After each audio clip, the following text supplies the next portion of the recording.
Hi, this is The Greatest Story Ever Played. I'm Dan, and today I'm going to be talking about Until Dawn.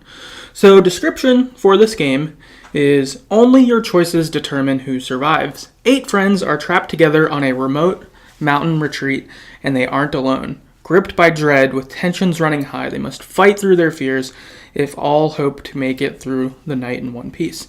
Play as each of the 8 characters and experience fear like you never have before. Every decision you make into terrifying search for answers could mean the difference between life and death. But for whom?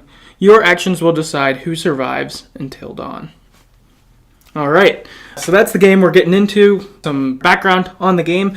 This was developed by Supermassive Games. Until Dawn is their most famous game. They've also made a game called Hidden Agenda, which is, I think, a police kind of procedural where they're trying to solve a crime. And then they've also made a couple of VR games that are related to Until Dawn. It looks like maybe they made a prequel or things like that. So I don't have VR, so I haven't played them, unfortunately. But hopefully they can make another standard PS4 game, because I thought this game was pretty fun. So characters for Until Dawn. First, we've got Josh. He is the host of this gathering, and he's the brother of Hannah and Beth, who we find out about later. Then we've got Chris. He is kind of a nerd, and he is Josh's best friend. Then we have Sam, who is Hannah's best friend. We've got Mike, who is class president. He's, Mr. Popular kind of guy. He used to date Emily, but now is dating Jess. We have Jess, and she, of course, dates Mike, and she's pretty. She's, popular because she's pretty kind of girl, is the vibe. Matt, he's a football player, and he dates Emily. Emily, of course, she dates Matt, used to date Mike, and she is, kind of smart and bitchy, is kind of how I would take her character. Then we've got Ashley, who is kind of the fourth girl, and I would almost describe her as kind of the alternative girl, so if she was punk or into art or something like that, basically. And then last we've got Hannah and Beth. They're the twin sisters, Josh's sister, and they're currently missing. So the game starts out with a prologue, and this basically gets you introduced to how the game works. And what happens is there is a prank. You play as Beth at this point, and Hannah, her sister, is being pranked. There's a note that's left that is fake from Mike that says, "Hey, come up to this upstairs room. I would like to see you and hook up with you," basically. And so Hannah goes expecting to hook up with Mike, who's hot and Mr. Popular, and instead all of the friends are there to catch her, getting ready to take off her top. And so she, of course, is ashamed and embarrassed, and she runs away. And she runs out of the cabin. Beth runs after her and ends up finding her, I don't know, a couple hundred yards maybe from the house. And she's obviously really upset. They hear a noise, and they run off towards a cliff. Hannah falls, and Beth holds onto her, and Beth falls, and Beth's holding onto a ledge. There's a scary man with a gas mask looking over his face, and he reaches down for them, and I let go of the ledge. I figured Beth and Hannah should be together. The scary man to kill us or torture us or something. So we both fall, and Beth hits her back on a rock. Definitely seems dead. Hannah hits a bunch of stuff on the way down, and she looks pretty dead. And then, boom, credits roll. And time fast forwards 1 year. So, it's been a year since Hannah and Beth went missing after this prank gone wrong that leads to them being missing up at the Washingtons, Josh's family, Josh, Hannah, and Beth's family. They own this kind of mountain resort type deal, ski lodge of sorts. So they get pranked, but Josh wants to get his friends back together a year later, kind of in memory of his sisters, and to kind of move forward together. So he invites the rest of the gang back to do this, and so everyone's kind of man, it's weird coming back here a year later. That sends us to Chapter 1, called Memento Mori. And in this chapter, it's again kind of getting used to the controllers of the game and meeting your characters. So you end up playing as Sam, as Chris, as Matt, and as Jess. And you make your way to the cabin, is basically what goes on there. And have some kind of hearts-to-hearts of like, oh man, it's weird that we're all back together, or how's Josh doing, or things like that. We find out, of course, about Matt and Emily being together, and that Mike and Emily are no longer together. And at one point, Matt has an opportunity. He ends up looking through binoculars, and he ends up seeing Emily and Matt hugging, or Mike hugging, and he's obviously upset because he's like, what the hell? So we see that happen. We see Jess and Mike flirt a bit, have a snowball fight, things like that. So it's a lot of just getting to kind of know our characters, and we're starting to see, okay, I think I like this person, I don't know if I like that person. Basically that. It's a nice kind of intro. We see some intrigue that there's, I guess, a guy who's been snooping around the Washington's home, so there's some creep factor in there. But overall, just kind of sets you into the game. Chapter 2 then, called Jealousy. Chris gets the group inside of the house. The locks to the mansion are frozen shut, so he ends up having to sneak around through back and using axe spray that catches on fire, kind of makes a flamethrower to make the door unfreeze, and he lets everyone in. Once they're inside, Emily and Jess start arguing with each other. You know, total cat fight right away, and it's kind of like, oh, is this how it's going to be? Like, they just hate each other already. They just talk shit to each other. So then Josh says, you know, this isn't about this, shut up, basically. Mike and Jess, there's a cabin nearby. You guys should go stay there. Mike and Jess are fine with that. Just kind of keep the peace, keep the Emily and Jess away from each other because they're already butting heads immediately. So we have them head off to the cabin. Josh and Sam go into the basement to turn on the hot water because Sam wants to take a bath and hot water's not on. They go down there, and it's sort of creepy down there. It's definitely a creepy basement for sure. We get a little bit more of what the house looks like and kind of where we're going to be. Chapter 3, called Isolation. Ashley, Chris, and Josh play with a Ouija board. Josh really wanted to. And so Ashley and Chris go into the basement, and they end up finding it. And they're playing with the Ouija board. And as they play, they get a message from Hannah and or Beth. Kind of, are you alive? Yes, where are you? That sort of thing. And they find out that there should be a clue in the library to learn more. Josh, of course, is super upset about this and feels like Chris and Ashley were fucking with him. And so he kind of storms off. Chris and Ashley, though, are like, well, I don't know. Maybe their spirits were reaching out to us. We'll go investigate in the library. They look around a bit and find out more of kind of the weird stuff that's going on at the Washington's Mountain Center or whatever. Then they go into another room, and a masked psycho knocks them both out and drags them into another room. Meanwhile, Jess and Mike are making their way to the cabin, you know, flirting back and forth, things like that. They end up finding a deer that's really messed up, and Mike ends up comforting it. You get an option to kill the deer and put it out of its misery or comfort it. I ended up comforting the deer. They get to the cabin, and things are heating up, flirting. She takes her clothes off. They're getting ready to go once it's all set up. Then her phone gets thrown through a back window. So Mike goes to check it out. Jess stands up near the opposite side of the cabin through a door, and then she's actually ripped out through the door's window, and that chapter ends, which is pretty crazy. Chapter 4, called Loyalty, picks up right after this. Mike chases after Jess to try to save her. you get a lot of quick time actions that you need to take. It's like, do you want to go the shortcut that's more dangerous or the long way that's safer? You get a bunch of these. And you're chasing after Jess. You end up into this mine shaft. You're going up, and unfortunately, I was too slow, and Jess's jaw is ripped off, and she's kind of thrown down this elevator mine into the mine shaft kind of thing. So she's gone.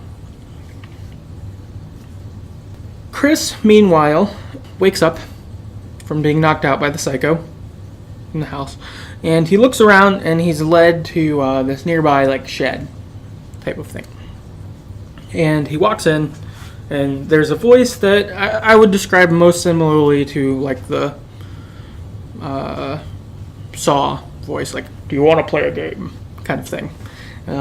So he walks in, voice tells him, Chris, you need to choose, and he shines a light, and he has Ashley tied up on the left and Josh tied up on the right. They're both strung up, and then there's a circular saw in front of them with a motor that has a track that will take the circular saw to one of them.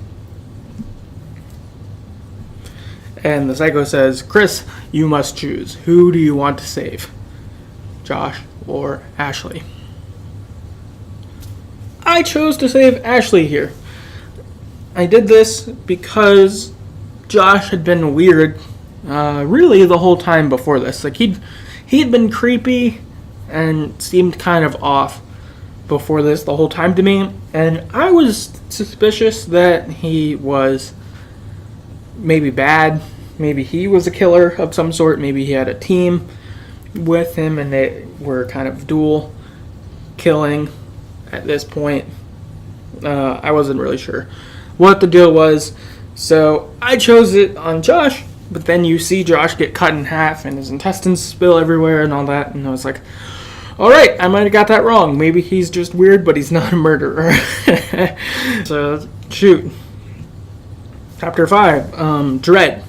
We have Mike makes his way through the mine shaft, and what he finds is this sanatorium, this former insane asylum, I guess, that is abandoned.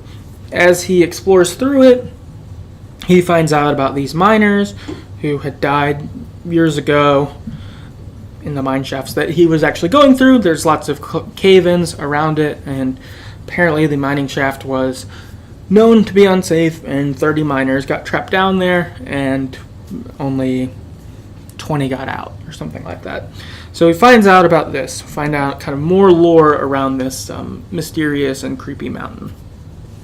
Matt and Emily try to escape because they had run into Chris and Ashley after Josh's death. They try to escape. They go to the ski lift car, and it's stuck. So from there, they decide to head towards this kind of fire watch type tower because there could be a radio there where they could call for help. As they head there, they end up on the side of a cliff surrounded by elk. Sam, meanwhile, is taking her bath, and she's got her headphones in, listening to some classical music, and does not notice that the psycho wearing a clown mask is staring in at her from a few feet away. After this, while this happens, the psycho takes her clothes and hides them somewhere. And Sam wakes up and realizes her clothes are gone, so you have Sam in a bath towel for a while. And she's roaming around, and she ends up walking into kind of the movie room of the Washington's home. And the psycho, with his, again, Saw, do you want to play a game?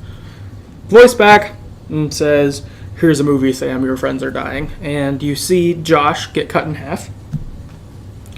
And then the psycho is coming in to the movie room after this and tries to attack Sam. Sam, meanwhile, has opportunities to throw a pot at him and then run away and evade capture. I end up being able to make it to this elevator shaft, and I hide in it, and I pass the don't move segment, and Sam is not captured.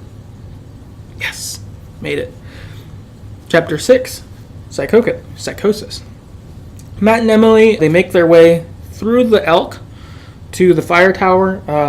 As Matt, I have an axe, and so I end up killing one of the elk. They push me off like the side of the mountain, but then I'm able to climb back up, and Emily helps me up at the end. We make our way to the fire tower. We get there. We find a radio and are able to radio to, I think, park rangers or maybe local police and say, there's a psycho up here. Someone's trying to kill us. Please come help us. Please save us. They say that we cannot make it up until dawn because there is a storm. So now we have a time limit in our head. We have to survive this many hours. And then supposedly help will come for us. An attacker, the psycho, has shown up and he cuts the kind of long wire cables that are holding the fire tower up and pulls them down. And the tower kind of falls into the mine shaft that it's near. Matt is able to jump to safety. You're given options to jump to safety or try to save Emily. I jump to safety because, one, Emily had been pretty difficult through the game at this point, and so I was like, I don't know. This seems unwise. I also thought that if Matt wasn't in a safe place, they could both die, versus if he got somewhere safe, maybe he could still save Emily, or if only Emily died. That was kind of my thought. The tower, though, falls, and it takes Emily with it. So Matt seems to have survived, but Emily seems to have not. We go back to Chris and Ashley, and they're exploring the hotel basement. While they're there, they find fake newspapers and other things that the psycho has at the house. The psycho ends up sneaking up on them and gets them and knocks them out again, and has Chris and Ashley strapped to chairs facing each other. And there is a gun that is in Chris's hand, and the psycho says, you can kill Ashley, you can kill yourself, either one, and I'll set the other one of you free. If you don't, these circular saws above you will come down and kill you both. I chose to do nothing here. I figured that Chris shouldn't... I don't think he'd kill Ashley after he just saved her. Like, it didn't seem right. If Chris decided to go full coward and was only for himself, then shooting Ashley I thought would fit. But I couldn't do that. And I wasn't quite hero enough. And so I did nothing. At this point, and so it goes down in the chapter. Circular saws are coming down and the chapter ends. At this point, I feel like I thought that 3 characters just got killed immediately. Like, I was like, oh my god, Emily's dead. Chris and Ashley are dead. Like, this chapter was huge. Everyone died. Chapter 7, Violence. Sam is able to find the psycho's lair. She finds out more about the psycho. And then she ends up meeting up with Mike because the sanatorium has a tunnel that ends up leading to the Washington's house. Sam and Mike approach the psycho, talking to Chris and Ashley, because when the circular saws came down, nothing happened. They end up stopping above their heads. It doesn't kill them. Chris then uses the gun to try to shoot the psycho. Nothing happens. The psycho says, "What? Did you think I really gave you a gun with bullets? Those are blanks, idiot." And then the psycho pulls off his mask, and it's Josh. Josh had been playing them the whole time, and he's like, how did that feel? To be scared and afraid and alone and think you were going to die? Like my sisters. Like what happened to them? And this is a prank. This is what you guys kind of deserve. Mike and Sam, though, of course, approach, and Mike punches and knocks Josh out. And Josh ties Josh up. Chris and Mike then take Josh out to a shed and have him tied up there because you're dangerous. You're a psycho. You were pulling this prank that seemingly has caused deaths or made people think they're going to die, you're a psychopath. They tie him up there. When they are there, Chris punches Josh in the face. We've got that. We also meet up with Emily, and Emily is traveling through the mines, so she survived her fall. She makes her way through the mines, and we see the stranger, the guy with the gas mask from the beginning of the game. We see him in there with a flamethrower walking around, and he chases us for a little bit, and Emily is able to escape. That moves us to Chapter 8, called Revelation. Emily, of course, is escaping from the mines after escaping from the stranger. The stranger comes up to the house and knocks on the door, and Chris and Mike are there planning to kill the stranger, but the stranger opens. When the door's opened, the stranger just disarms Mike and tells them what's really going on. The stranger tells the group about the Wendigos. What the Wendigos are people who were cannibals who turn into kind of these monsters, these gray monsters, kind of like from I Am Legend, sort of. It's kind of how I'd describe it. But so, how does this work out? So the Wendigos, there was like an ancient Native American tribe that lived on this land, and they put a curse on the land that was, if anyone eats human flesh, then they'll turn into a Wendigo. And that's how it works. We then realize that, okay, so the Wendigos that are here are from the mines that we had been dealing with earlier. When the mine collapsed, they obviously ate some of the people down there, and then because this land is cursed, they turned into Wendigos. Upon learning this, Chris insists that we need to go rescue Josh, because we left him tied up in the shed, and we can't let these Wendigos just kill him. The stranger agrees to doing this. They go to the shed, and Josh is gone. It seems like the Wendigos must have taken Josh into their lair while trying to head back to the cabin.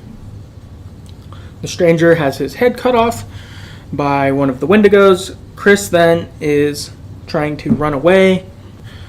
He has a shotgun, which is good, but Wendigos can basically only be killed by fire. They can be repelled by shotgun shells or other things, but fire is the way to kill them. The stranger, though, tells them that it is better to not kill them, because when you kill a Wendigo, the spirit is then released back into the air, versus what he was doing is he was capturing them in different places in the mines and stuff like that. And so if they were captured, they could end up starving, or being stuck forever kind of thing, but the spirit wouldn't be released. That was kind of his aim. Unfortunately for Chris, I did not win all my quick time actions, and Chris's head ends up also being cut off, which gets thrown by the Wendigo up to the hotels, or the mountain resorts cabins porch, and Ashley sees Chris's decapitated head. This leaves Mike, Ashley, Emily, and Sam left, and they go into the basement, as the stranger had told them. Go there, wait until dawn, because the Wendigo can't come out at night, or can't come out in the day. It's only a night roamer. Hold up in somewhere safe. If you do this, the Wendigo will not be able to get you, and you can leave in the day. In this time, they also see that in Emily's escape from the Wendigo, that she has a bite on her. So they are all understandably freaked out. Sam says, we'll see what happens. Ashley says, no, we need to kill Emily before she turns into one. Mike, though, the man with the gun, has the decision to make, should he kill Emily or not. I decide not to kill Emily. I wanted to see what would happen. Maybe she won't turn. Mike then decides to go into the mines in hopes of finding Josh, because Josh would have a key to the cable car, and the rest of them will stay in the basement. I didn't like this part. This is, I mean, it's a horror game, and like horror movies, people always make bad decisions. But at this point, although it would be lame, it seems like holding up inside the house would make the most sense.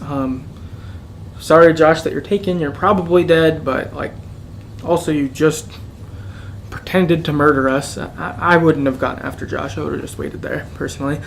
But whatever. It's a game, and horror movies, they make bad decisions too. So, you know, if you had that option, it would obviously be kind of lame. So, I don't know. Even if you could just have some people do it, if it's like, okay, some people will stay, but whatever.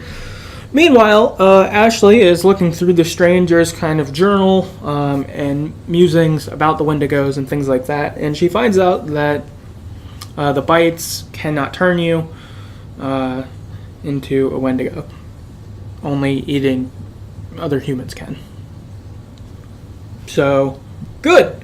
That's good. It's good that Mike didn't kill Emily, because she would have died unnecessarily. Sam, Ashley, and Emily then decide to go after Mike. Again, I didn't really like this. I wish at this point that they could have all just stayed, or if you could have been like, okay, Emily and Ashley, you stay here, only Sam will go, or something like that. I think that this was just a typical bad horror movie type thing. Chapter 9, called Karma, Mike goes back through the sanatorium to make his way to the mine shaft to find Josh, and he's led through the sanatorium by a wolf. This is a wolf that he meets his first time in the sanatorium, and he was nice to the wolf. He gave it a bone and petted it, so the wolf is his buddy at this point. As Mike goes through the sanatorium, he ends up killing several different Wendigos that come after him. I shoot a can of gas that blows up several of them, and of course their spirits are released, which is bad. I knew I shouldn't have done it, but I felt like I had to. And fortunately, the wolf lives. We're able to make our way through the sanatorium, block it up. The wolf no longer comes with us for the rest of the journey, but he made it, so hooray wolf. Sam, Emily, and Ashley go through a sewer to get there. It's creepy. It's sufficiently creepy for sure. You hear a scream, but I didn't follow after it. Met up with the group. After meeting up, Sam ends up sending Emily and Ashley back to the lodge to find Mike on her own. She ends up saving Mike as he's running out through a mine shaft door that has kind of fire exploding behind it, and an on-fire Wendigo comes at them, and Sam uses a shovel that knocks its head off. Safe. Chapter 10, Resolution. Josh has this hallucination in the mine shaft of his dead sisters. It's pretty creepy. You definitely, in this moment, feel bad for Josh, even though he's been an asshole and crazy before this. You did feel bad with this going on. Mike and Sam are able to find Josh, but Josh is fucked up. He's like mentally, but also physically, he's messed up. So Sam is going to go up to the lodge, and she's actually going to climb up out of the mine shaft, like rock wall climb style. Mike and Josh are going to go through the mines. As they make their way through the mines, Josh and Mike are attacked by a Wendigo, which we realize is Hannah, because you can see the tattoo Hannah had on her arm, and you see that the Wendigo has the same one. She kills Josh. She crushes his head. Mike, though, kind of ducks under the water and is able to sneak out. This was a crazy revelation, is that Hannah has been a Wendigo, which would be the case. We find out from other documents, or I don't know, seeing things, that she ended up eating Beth while she was down there because she'd broken her leg and was stuck down there, and then ends up turning into a Wendigo. You find that in a journal that Hannah had been keeping. I hadn't actually found it on my original playthrough. That's why Josh gets killed, because Sam would have warned him about it. But so Mike escapes. Then you have Matt, and Matt escapes. You go back to Matt. Matt escapes through the mines as well. Wendigos chase him and is able to outrun them and make it out. So then Sam, Mike, Ashley, and Emily are back at the lodge when the Wendigos attack. There's 3 of them in there. And what you have is Hannah Wendigo and then the 2 other Wendigos are fighting each other and are distracted in this. And the Wendigos can't see you when you don't move. They're like the clickers in The Last of Us or A Quiet Place or something like that. If you're standing still, they don't see you. They're all standing still while the Wendigos fight each other. And while they're fighting each other, they hit the gas line on the fireplace, and gas is seeping through the cabin. Mike uses this opportunity to break a light bulb as the gas leaks, because when the light switch is turned on, it will explode the cabin, killing the Wendigos. While this is going on, Emily is able to run away out the back door while everyone's occupied. And Sam is given the opportunity to save Mike or run for the light switch. I chose to run towards the light switch. It turned out a little different than I thought. So I turned on the light switch, and the cabin, of course, explodes. It kills the Wendigos, it kills Mike, and it kills Ashley. And Sam is blown out through the door and makes it out. I misread the situation. I thought if I was saving Mike, it would cause Sam to get killed. I think that was my thought. So I was confused. So I had 3 survivors: Emily, Matt, and Sam. As the credits roll, you get police interviews with your surviving characters. So here are mine. Emily. He held it right up to my face, right here, right in front of my nose. He could have shot me. He almost shot me. The prick. I mean, you go out with a guy however long and you think you know him, but man, this one really takes the cake. You bringing in Meat Brain next? Gonna kick him around a bit for me? I'm sorry? Meat Brain, Mr. Muscle Brawn, Matt the Incredible Sulk. Is there something we need to know? Oh no, nothing important except, you know how he basically left me to die on a freaking tumbling tower in a world-class douche nozzle? Matt, I was right there, and I could have done something. I tried to do something. I wasn't good enough. Sam, I thought we were close. After his sisters disappeared, he'd come and talk to me. He said I was the only one who understood him. I thought we had a connection. If you need someone to talk to, I'm fine. Sometimes after a traumatic experience, I said I'm fine. It was my fault that Mike died. I wasn't supposed to move, but I did, and he saved me. So it's my fault that he died. You need to listen to me. I don't care if you believe me or not. Doesn't matter because you will. You need to go down to the mines. What's in the mines, Sam? I've seen what's down there, and I'd give anything to unsee it. That's game. That is the game. So I asked people what their endings were. So I've got some for us. So Christopher on Twitter said that only Samantha and Michael survived his playthrough. It was a mess. Yeah, I wonder if he had a similar experience where the cabin exploded on him and took out several of the people. Giant mess, for sure. Chris on Twitter said only Michael survived my first playthrough. That's pretty crazy. Only Michael for him. Aqua on Reddit said, I've played it 5 times now, so I'll say all of them. In my first run, Mike, Josh, Jess, and Ash died. In my second, Chris and Mike died. In my third, Jess and Matt died. I finally got everyone to survive on my 4th and 5th runs. So that's cool. That's a lot of variety in there. Got better at saving people as it went. I wonder if he had if Aqua had the cabin explode and kill a couple people the first time. But yeah, pretty unique having a couple different ones where different people died or didn't make it. Gem on Reddit. I've played this game many times to get all the trophies, but my preferred playthrough is I save everyone except Ashley, Josh, and Mike.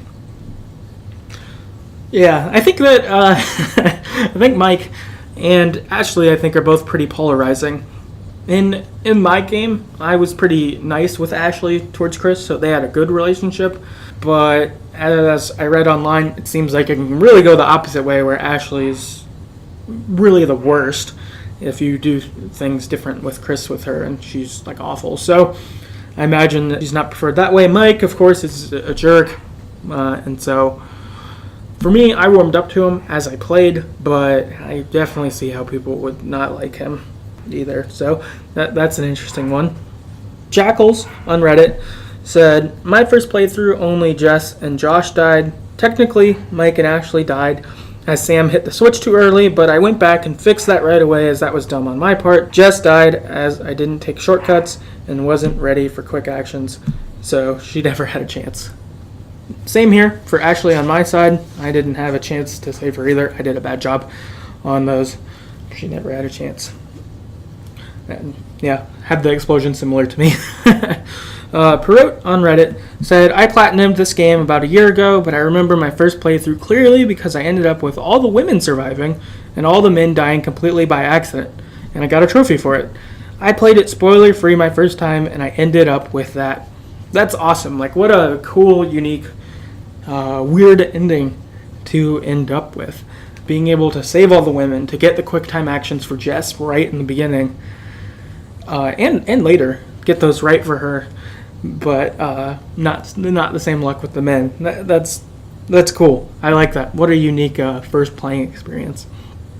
Ferguson on Reddit, in my first game, only Mike and Emily lived. Jessica died because I didn't get to her in time since I took the safe paths. Matt died because I had him try to help Emily instead of jumping to safety, and he didn't have the flare gun to defend himself. Chris died because I tried to shoot Ashley, so she let him get killed by the Wendigo. Apparently in this one, she won't open the door for Chris if he makes it to the cabin, which is cold-blooded. Ashley died when I investigated the noise. There's a trap door. Josh died because I didn't find Hannah's journal. Me either. Sam died because I failed the don't move segment. Mike and Emily made it out alive. Crazy ending for Ferguson there. And then Anna on Reddit, she said, I got all the endings and a platinum trophy for the game. The unskippable cutscenes made me insane. Yeah, that would drive me nuts. I'm glad other people did that so I could just watch them on YouTube to see how they went for people. But, oh gosh, that would drive me crazy seeing that helicopter come and say, we have 5 survivors, or we have 2 survivors, or we have 1 surviving over and over and over. That would drive me nuts. Moving to a couple overall thoughts on the game. First, I thought Dr. Hill's counseling sessions after each chapter was an interesting play in the game. So after each chapter, you have Dr. Hill talking to you in first person and asking you questions like, what are you more afraid of, spiders or scorpions? Men make me afraid or women make me afraid? I don't like being alone, or I don't like needles, or, whatever. And it was cool because as you answered those questions, those obviously played in. Like, one was scared of zombies or clowns. I chose clowns, so Josh had a clown mask. Or one was something or needles, and I chose needles, and so Josh was running around with a needle to try to stab Sam in the neck with it. Like, it was cool. I liked this. I thought it built a different creep factor and was sort of confusing for the narrative. Like, what is this? You end up finding that you are Josh, which was confusing and kind of hard to know what to do with. And this was his counseling sessions, but it was definitely unique. I thought this was a cool feature for the game. A kind of negative quality on the game is that the characters were mostly cliches, which, I don't know, I guess is how horror movies go, and so it would make sense that this is how the game would go, but in the future, I hope that they have characters who aren't cliches. Like these ones, it was like, oh, we have like the slutty girl, or the nerdy guy, or the jock, or the popular person, or, that kind of thing. It seemed like the characters weren't as much people, but more things. Except for Sam. I thought Sam was a good character. I thought she was well-rounded, and I can't believe I didn't say this earlier, having Hayden Panettiere do her voice and it looked like her, that was really cool. That was awesome. Good job Until Dawn spending the money to get her. Very cool. I like that. She was like a legitimate character. Everyone else, though, I don't think so. So, future, I hope that Supermassive makes better characters. The game was scary. A lot of these jump scares got me. I was scared a lot playing through. My PS4 is usually in my basement, and so I was playing with all the lights turned off, and so I was scared a lot. So, good job Until Dawn on that. Definitely were scary. Another thing I liked was that most of the characters could die in multiple chapters. Jess could have died in Chapter 4, where she didn't mind, but she could also die later in the game. Different things like that. Each character could die multiple times throughout the game. I thought this was really cool. I also like this because it felt like it. The whole time I was playing, I felt like this character could die right now. And it's cool that they actually could. It wasn't, you can only die at this point or something like that. But that they could die at multiple points throughout the game. I thought this was great. Really good job with the game. Lastly, just a little bit of general feedback about the game. Wolf on Twitter said, "Great game, just awful characters. I'd love to see another game like this done by that dev team, but with an original setting rather than trying to parody a teen horror genre." Yeah, I feel similar, I would say, in that. Really fun game. I'd love to see another setting too. I think that could be cool. I don't know what they would do, but I think that they could really run with this. I thought this idea of having 8 friends and playing as all of those 8 people in some scenario and you kind of determine who survives or not. This is just spitballing, but I guess this could be interesting as like a war game even. If you control like a squad and your actions determine who makes it through your campaign or your battle or something like that, that could be cool. Or, I don't know, staying in a horror genre. I don't know. Maybe something like The Purge. If it was something like The Purge, but you played as 8 people on Purge night. I don't know. There's some cool potential options, I'd say. But, yeah, I agree. I'm looking forward to seeing what this dev team does, though. I would like to play it. Chris on Twitter described the game as if Life is Strange and Cabin in the Woods had a child. He'd play this game again. So, good recommendation there as well. So, yeah, that's Until Dawn. If you have any thoughts on Until Dawn or any other games, please email us at TheGreatestStoryEverPlayed@gmail.com or find us on Facebook at facebook.com/TheGreatestStoryEverPlayed or on Twitter at StoryEverPod and talk to us about games and, give us some suggestions on other games you'd love to see us do. We will see you next time.